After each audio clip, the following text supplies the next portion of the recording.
Beautifully situated in the South Seas, about 1,000 miles north of New Zealand, lies Suva, the chief seaport of the Fijian Islands, and one of the most important insular possessions of the British Empire. The coast of Suva today is embellished with modern craft introduced by the white men to replace the primitive war canoes, once paddled by the fierce black warriors who viciously resisted Tasman the explorer when he discovered the Fijian Islands in 1643. Tasman regarded the native Fijians as the most brutal cannibals in savage history, and this reputation remained with them until comparatively recent times. Murders and massacres and wars among the natives were continued, and there was little or no security for property until the islands were ceded to Great Britain in 1874. Suva, the capital city, situated as it is in the main lane of travel between Western America and the Antipodes, has developed so rapidly that it can now be compared favorably with any of the world's more progressive seaport towns. And it is an excellent example of Great Britain's constructive efforts in colonizing even the most remote corners of her great empire. Picturesque Sikh policemen from India, along with tall, bushy-haired Fijians, Solomon Islanders, Tongans, and Gilbertese, are among Suva's conglomeration of peoples, from whom interesting and unique types emerge.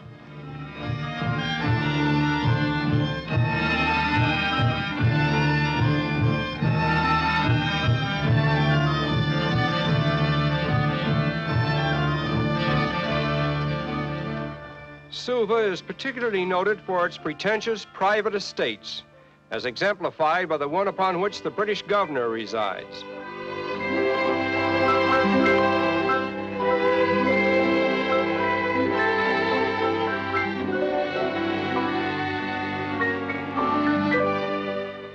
The governor of Fiji is also High Commissioner of the Western Pacific, holding jurisdiction over all British-owned and protected groups of islands in that part of the world over which the Union Jack proudly unfurls its colors.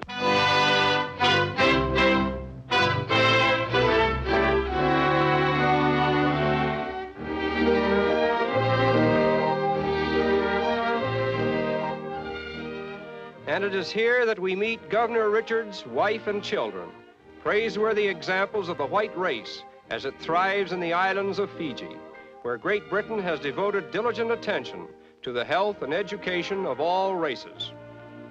In colorful contrast with the white inhabitants are the Sikh policemen, conspicuous members of an East Indian population of over 80,000 who were brought to Fiji in the early days of the colony to work in the sugarcane field. Vying with the Sikhs are the native Fijian policemen, every man of whom is one of the finest on the force. An interesting feature of the British colonial system is the enlistment of the natives in the service of law and order, so that they who once resisted the white man's law are now the most diligent upholders of its enforcement. Only a few miles from the modern environment of Suva is a typical Fijian village in which native architecture, as well as native manners and customs, have been picturesquely preserved.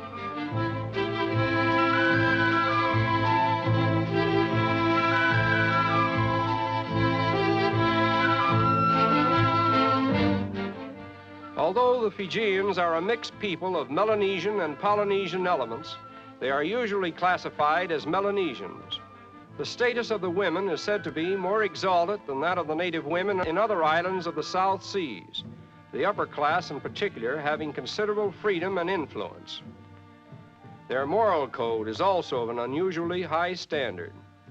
Although the children are brought up with a profound respect for the traditions of their race, they eventually succumb to the influences of their white rulers. Here we are reminded of the types who lived in the good old cannibal days, when human flesh was a choice delicacy. The popular native drink is called kava, made from the roots of a bush that grows abundantly in the high altitudes of Fiji. It was originally chewed by children, after which it was diluted with water and served with much ceremony to the presiding chief and then to his immediate subordinates. In modern times, however, the root is pounded or grated. When served, it looks and tastes like muddy water, seasoned with pepper and salt. Most of the ancient ceremonies and customs in Fiji are associated with legends, one of the most popular of which concerns the Mabenga firewalkers, members of a certain tribe who are able to perform the ceremony of walking on roasting hot stones. According to the legend, long, long ago, a hunter of this tribe caught a strange human dwarf, a small but choice morsel for a feast. And while he was preparing to kill his prize, the dwarf promised to make the hunter immune to heat if he would spare him his life. The hunter accepted the proposition, and the dwarf taught him how to walk barefooted on white, hot stones without being burned.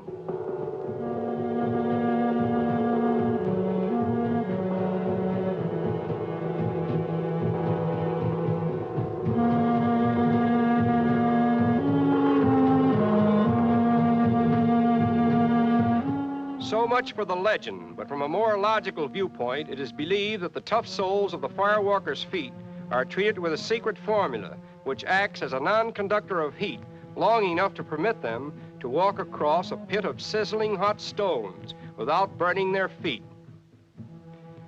Perhaps the most outstanding event in the life of the native Fijian is what he calls a meki, or ceremonial dance, in which hundreds of well-trained dancers often participate. There are mekis based upon almost every conceivable subject, and they are performed at every important function of Fijian national life. In this particular one, the dancers are illustrating how the fierce warriors in the time of their forefathers courageously fought and killed their enemies.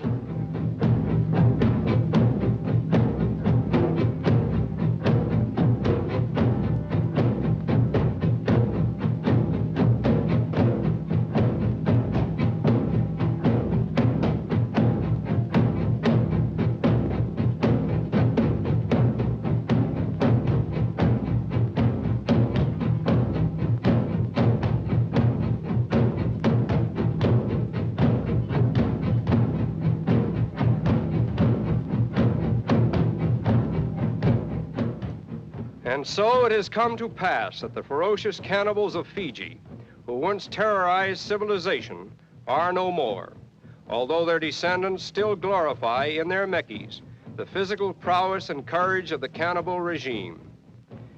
Regardless of what might be said about modern civilization in other parts of the world, it has at least brought to the so-called cannibal isles of Fiji the best that a white man has to offer, in exchange for the worst of primitive man's barbarities. And this is the thought that we take with us as we say farewell to Suva, pride of Fiji.